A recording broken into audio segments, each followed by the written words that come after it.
caafimaad qabto caafimaadka Allah u saacidiyo intaan caafimaad haysanin Ilaahay waxaan uga baryayaa ama dhamaanteen uga baryaynaa Ilaahay inuu caafimaad siiyo intii meel maxaa la dhahay dhibka Allah ka qaado nin walba muraadkiisa qeyr ugu jira Allah u sahlo insha Allah isku soo duceeyna asxaabta qaaliga ducada wax beesa ma ahan in la isku soo duceeyana xaq ayaa la isku leeyahay dhamaanteenaba bismillaah السلام عليكم ورحمة الله وبركاته أصحاب تقاليقة سو دواذا ميل والبقى جوكتين أصحابي جنال كوا قرح دمر أوفيشيال تو كسو دوو هدادي عصب تاي او اي تاي مركي كوغو هوريسي فضلا وحكا عصانايا جنال كينا سبسكرايب سارتو لايك سارتو سي شير كريسو هدادا نيغو عصبين هوري إلي جوكتين آد يوم هاسن تاي دمانتينا aad iyo wada mahadsantihiin soo dhawaada ayaan idin leeyahay asxaabteyda qaaliga asxaabta qaaliga waxaan rabaa inaan idin la wadaago 3 nooc oo kamid ah qudaarta dalkeena laga helo insha Allah oo aad u faa'iido badan cunisteeduna aad u wanaagsan tahay lagana helo caafimaad iyo fitamiinad fara badan marka insha Allah waxaan rajeynayaa inaan ka faa'iideysano hadii Ilaahay idmo insha Allah maanta waxaan ku soo qaadanayaa 3daas شيء أما صدح داس محل هاي ومرة أو ودن كنا لقيه له مركا إن شاء الله نوع كمده قدرت وحاجره قدرته لقيه له دل كنا أولي بقى قالي إهين قيمة هيسا هدنا قدرة عافيماتك والدنيا ده أي شيء إن أي ليهين فإيدوين عافيمات وآد وين تاسي أو أي كمتهاي بيت الرافقة waxaa ku jira xaddi aad u fara badan oo acid ah iyo fiber labadaas oo la og yahay in ay leeyihiin faa'iidooyin caafimaad oo aad u fara badan beetraafka waxaa kale oo ku jira isku dhisid dhireed oo si weyn u xoojiya habdhiska difaaca qofka dhaqaatiirtu waxa ay sheegeen in cunista beetraafku ay kor u qaadaan tamarta ku jirta jirka dejiso dhiigkarka isla markaasna yareyso caabuqa iyo xanuunka laalaabatooyinka sidoo kale beetraafku waxa uu ka mid yahay cunooyinka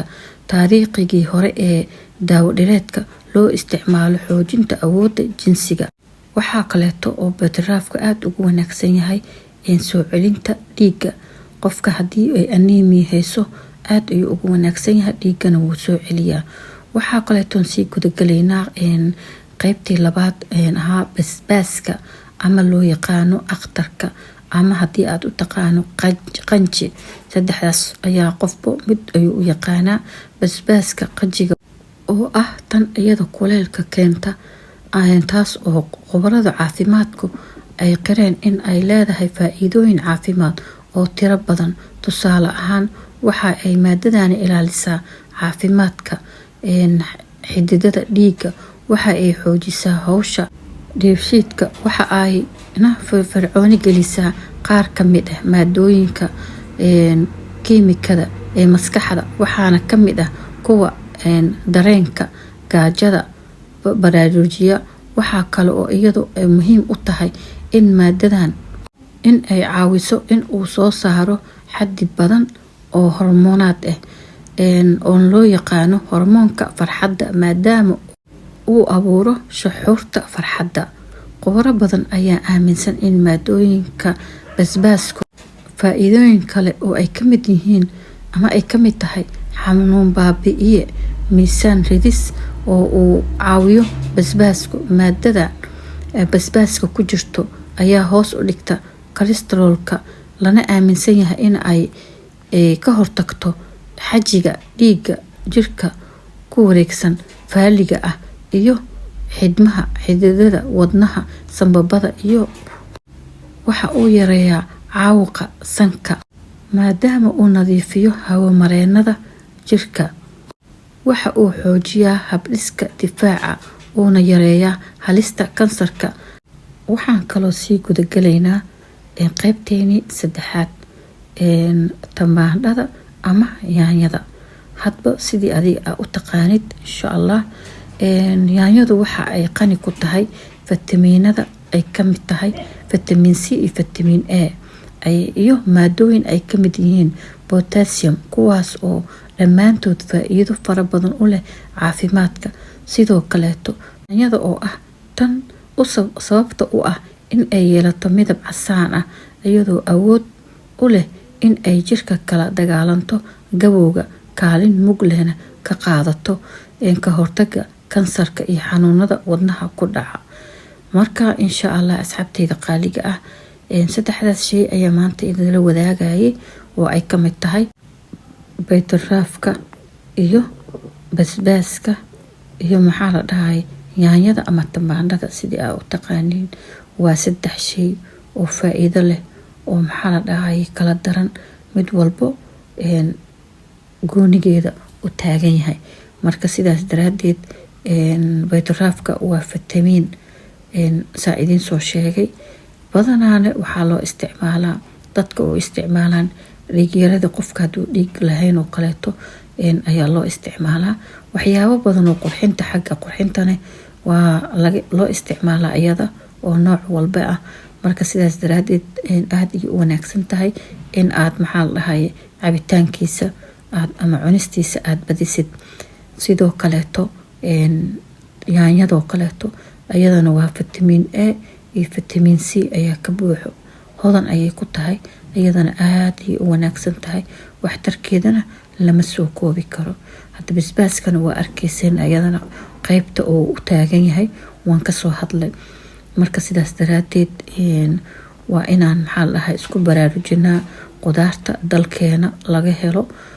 freshka ah oo haddana markay soo go'do qiimaheeda aad u hooseeyo oo qiimaheeda jaban yahay. marka sidaas daraadeed dadkeena Soomaalida ah kuma baraarugsana qudaarta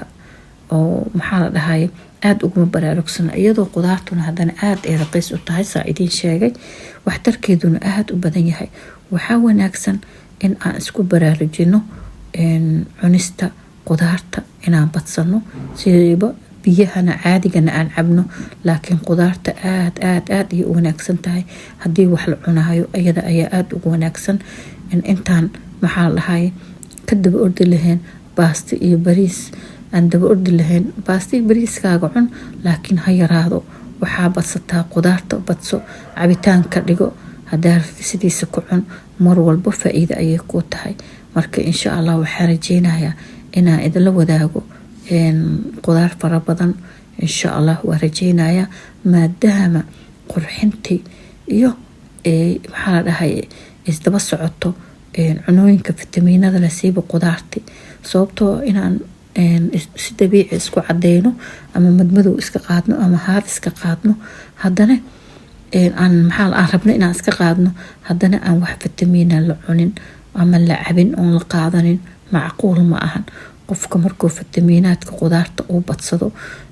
wajigiisa, jirkiisa aadaa looga dareemaa, asagana wuu iska dareemaya, waxba kama qaldanaanayo. marka laakiin haddaan dhahno waxbasaan wajiga marinayna, korka marinayna, qudaartiina aanan laga faa'iideysan, iyadana waxawaaye waxba kuuma tareyso. marka saas daraadeed waa inaan qudaarta badsanaa insha Allah. waxaan rajeynayaa kuwo fara badan inaan idinla soo wadaago oon maxaa la dhahay halkaan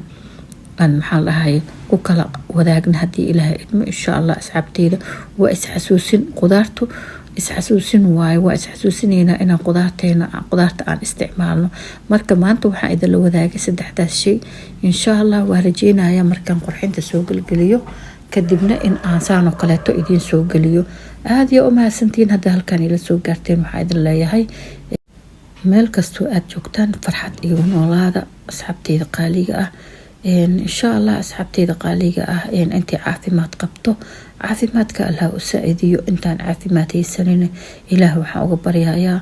ama dhammaanteen uga baryaynaa Ilaahay inuu caafimaad siiyo. intii meel maxaa la dhahay dhibka Allah ka qaado, nin walba muraadkiisa khayr ugu jira Allah u sahlo insha Allah. isku soo duceyn asxaabta qaaliga ah, ducada wax beesa ma ahan, in la isku soo duceeyana xaq ayaa la isku leeyahay dhammaanteenaba. asxaabteyda qaaliga aan jeclahay waa idinka sii tagayaa. waa anigoo Qurux Dumar Official Tour waxaa idinkaga sii tagayaa salaanta islaamka. assalaamu calaykum waraxmatullaahi wabarakaatu. isku soo noqod dambe oo xiiso leh. fiidiyoogan fiidiyooga xiga inta laga gaarayo insha Allah.